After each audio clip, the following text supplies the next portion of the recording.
Assalomu alaykum azizlar, sizlar bilan Quyonchi va bugun noldan daromadgacha bo'lgan quyon biznesi haqida keyingi soni.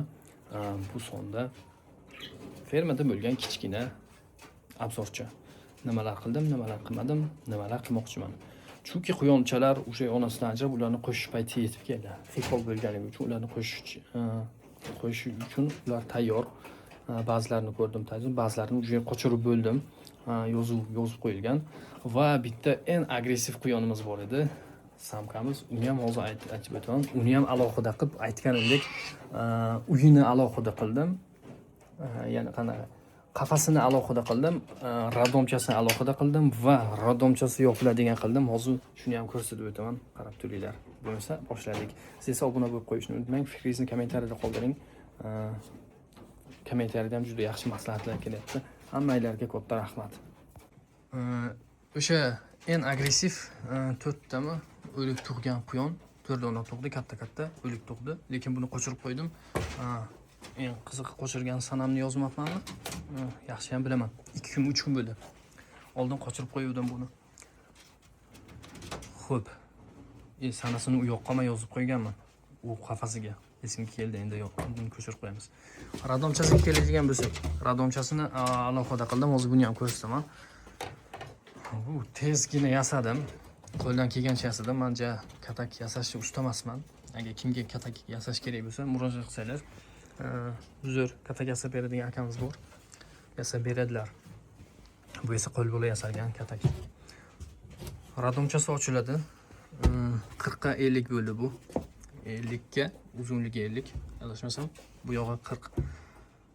Buni ham bir podpischimiz, bir obunachi maslahat bergandilar. O'shandan nima qildim? Endi bu tomondan ochilib yopiladigan qildim buni.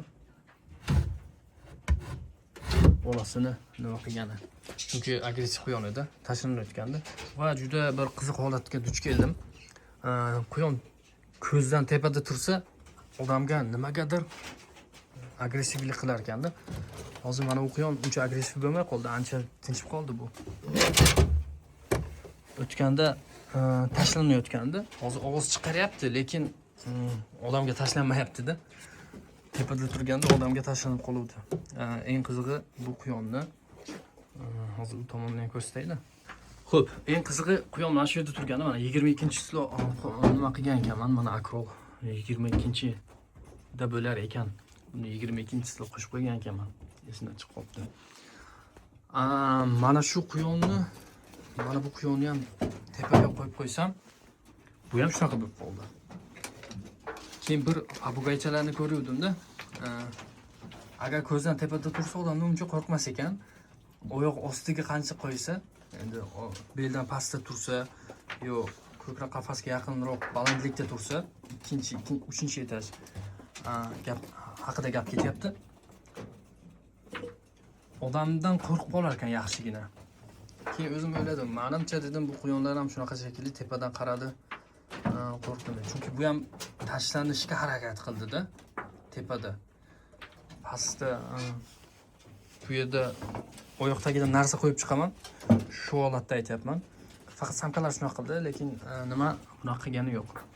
Xo'p, kalifchalarni sotuvga kim bron kerak bo'lsa, bronga nima qildim? Tepasiga chiqib olibdi bitta kalif. Opa.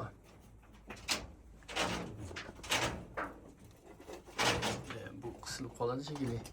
Xullas, bu kalifchalarni ostidan ajratdim hozir. Bunga hozir suv qo'yaman. Faylkam yo'q, eng qizig'i. Faylka to'p qo'yishim kerak. Xo'p, gap bu haqida emas. Gap mana bu haqida. Bu quyonimizni qochirdik. 4-chisoda xudo xohlasa nima bo'ladi?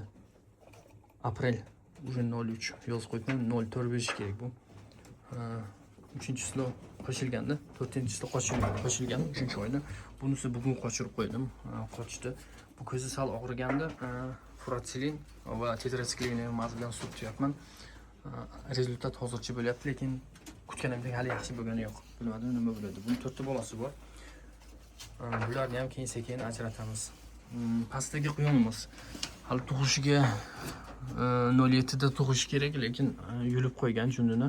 3 kundan beri, 4 kundan beri jun yulyapti bu janavar oz-ozdan. Xo'p, bu quyonimizni 9-chisloda akrol deb yozib qo'yilgan. Bilmadim, bu adashgan bo'lishim kerak. 9-04, ha, yo'q, adashmabman, 04 aprelda, 9-aprelda nima bo'ladi, xudo xohlasa. Bu ham tug'ilishi kerak. To есть. Ungacha bolalarni ajratib qo'yamiz. Hozircha bizdagi rezultatlar shulardan iborat. Bolalarni hademay ajratamiz. Bolalar soni kamaygani yo'q. Shu 11 ta qoldi oxirgi marta bir partiya bo'lib. Hozircha shu sametsni o'zgartiramiz. Samet уже almashtirish vaqti keldi. Qon almashtirish kerak. Yangi samet olib kelsak, onasiga ham, bolasiga ham to'g'ri keladi. Xudo xohlasa. 12 ta quyon olganman Leyla opadan.